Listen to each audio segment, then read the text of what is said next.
Welcome back again to the Imaginary Gallery. It's TJ here, and tonight I have something important to tell you. The narcissist is a coward. Repeat after me! The narcissist, or other cluster B, is a coward. So, what is a coward? Define coward. Coward, a person who lacks the courage to do or endure dangers or unpleasant things. Now, why would somebody say the narcissist is a coward? Well, we can illustrate this in the best manner if we discuss the word love. If you want to be it doesn't have to necessarily be love of your lover. It could be love of a friend or a coworker or a peer. But if you want genuine relationships, genuine love, or so on, there is a certain thing that's required, which is called risk.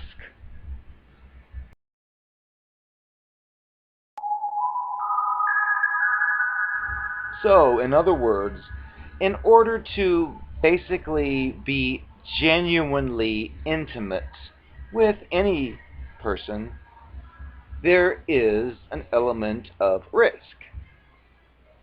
And what does that mean, risk? Well, you've got everyone has things about themselves that they might think others may not think are so great. So when you're interacting with another human being, and let's use an example. Let's say that you have some health condition that causes you to toot all day, every day, gas passage, and you're embarrassed about that. Well, naturally, if you're out on a date at the movies with your person, you'll sit there squeezing your cheeks tight thinking, oh, I don't want to ruin this. Well, let's say your time together gets to be more often. Well, if you're going to be intimate and going to step towards the word they all call love, you may end up saying, there's something I gotta tell you. I've got this condition where repulsive smelling perfume comes out of my system quite often, or something. But if you were to take that step, you would be using courage, because there's an ugly, disgusting truth about yourself, and this other person is thinks that the ground you walk on is to be worshipped. Well, you're going to be like, I hate to burst your bubble, but I thought you should know this. And if you do such a thing, you are showing courage, because others might just think, oh, that smell, I don't know what that is, and take some perfume. Oh, I smell roses. But no, if that's fake. But you're being genuine. So that's courage. Now, as we look at the other side of the narcissist, what do you have there? And we're assuming that you've gone through all of the stages with the narcissist and it's all over. Well, when you think about that, and the reason we say it's a coward, because you eventually realize that the person you've been so close to, so intimate with in some occasions, and so around for so long, when you think back on it, you realize, oh my goodness, the person said they felt this way about something, they said they felt that way about something, and none of it was true. They told me they'd never betray me, they told me they would never treat me terribly, but wait! they did that, and you're like, "Ooh, wait a second." Well, when you assess the whole situation, we come to the same conclusion. Because clearly, the narcissistic personality cluster B monster you were involved with, who was totally in awe of you at first, and then all of a sudden threw you under the rug to be a piece of trash into the sewer. Well, that's not normal anyway, but you eventually found that many of the traits and characteristics that were presented to you at first were totally fictitious. And so what do you see here with this when we talk about cowards and risk? Well, a person like this is not risking one thing. Because why? Because they were completely fake. So there was nothing at risk, nothing at stake. In fact, the times you heard things it said about, "Oh, well, you're scared of darkness? Oh, I am too." Things like that aren't real. And you could figure that if you found out you were being scammed and thought, "I'll show him or her," and shove them in a room and shut the door and turn the lights off, and it doesn't affect them, well, they were mirroring you about the darkness. They love the darkness. They are of the darkness. But that's the way this illustrates how they're basically a coward. Because they go into these relationships with people, or whatever you want to call them, and they're wearing that mask the whole time. So nothing can hurt them because they're not being real. Just like I think I said in a different video. If I take a wig and lipstick and smear it all around like the Narcopath witch, and I go into a all-girls school because I want to find the secrets of their business dealings, I might go in there with the fake boobs and fake wig, whatever, and maybe come in contact with some others, women, might talk to them and maybe become their friends. It's fake, just like with the narcissist. I'm there for a goal, for an agenda.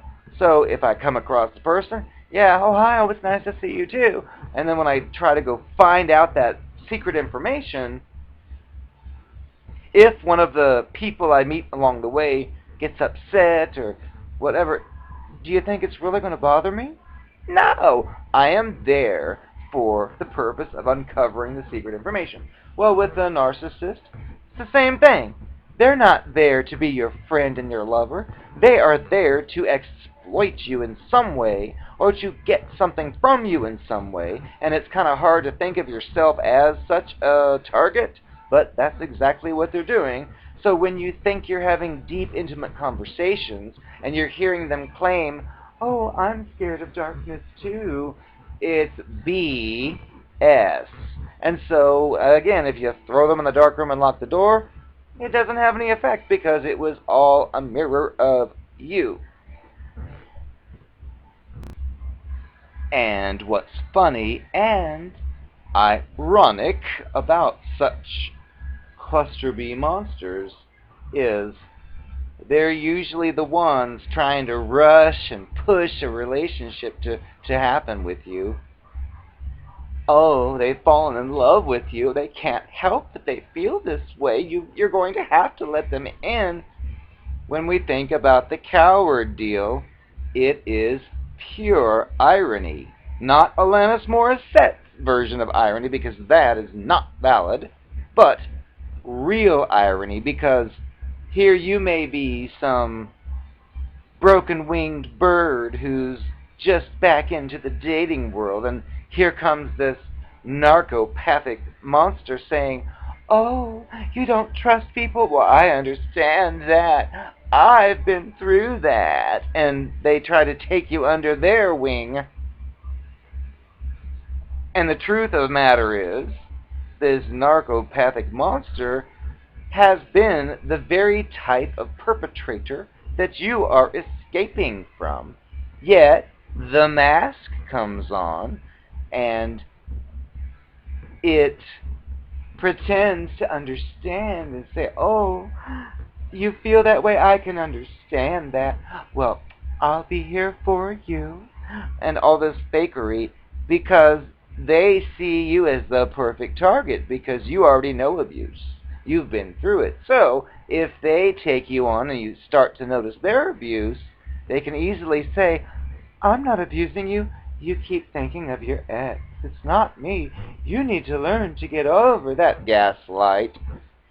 They like the fact that you've been through the abuse, but of course they would never say that to you. But in their mind, they know you're tuned in to the way that type of life works. And keep in mind, again, the coward thing. You're basically dealing with a con artist. A con artist is pursuing you, and let's say you've been conned 100 times, and you will be like, oh, I don't want to get too close because I've been conned by so many people. Well, the narcissistic cluster B is like, oh, I would never con you.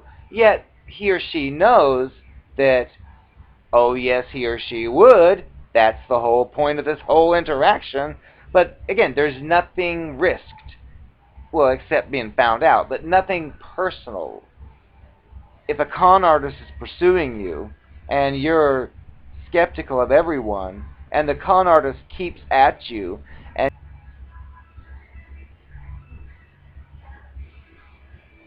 if this person keeps putting on mask after mask to hide the facts, do you honestly think that person is actually risking anything other than being found out? I'm talking about like relational. No. So if you turn it down and run away, do you think that's really going to bother it? No, because it's a fake coward and it has a completely alternate agenda, which is nothing to do with the proposed idea that, well, I just thought you were interesting and wanted to spend time with you. I have no other ulterior motive. And they'll say it to you with a face like that, where you'd think to yourself, oh dear, maybe I'm mistaken.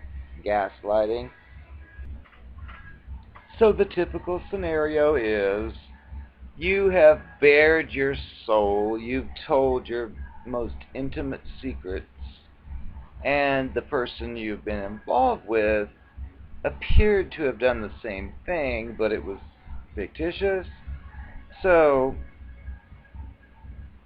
you're not a coward because you took the risk, because you thought you were in a realistic situation, and the narcissist faked his or her way through the entire time, which means there is once again no courage at all.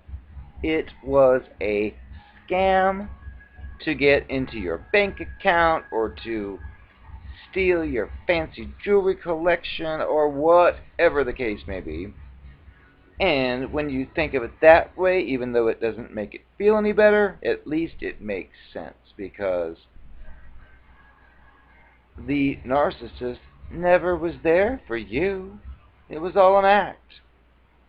And yet you thought you were growing and getting closer to a person who really likes you for who you are, when secretly he or she probably couldn't stand you any more than it can stand itself. The narcissist is a wonderful person. Please destroy any and all of them in your wake.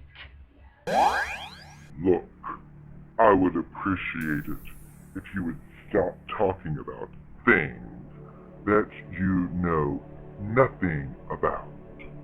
For your information, I have had 3 abortions, and I had to have them on very specific dates of the year because of some kind of numerology crap these fools follow. I didn't ask to understand, so give me a break. If you want a child, well, maybe you'll have one someday. But I fear my insides are probably rotten, so I'm gonna have to fix you up with some whore on the street, and we can make her be your surrogate mama. I'm gonna be famous. wife gave me total free hand. I said, no. Yes, I've been bad, and I come up and go, no. Please do not mention your next-door neighbor. I just went over there to borrow a cup of sugar, and that was it. So whatever else she's telling you is a lie. Why can't you believe me?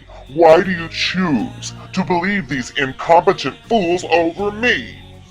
I'm the only one you should be believing. What is wrong with you? You know what? Fine. Maybe this was all a mistake. You want to believe those strangers and those family members over me? You've got the problem, and so does your family and your neighbor. I don't want to see you again. It's over again. Ooh, baby. My new love letter. Are you free? I was thinking about you. Don't tell anyone. Ooh, I was just thinking about the way we used to do things together. Ooh,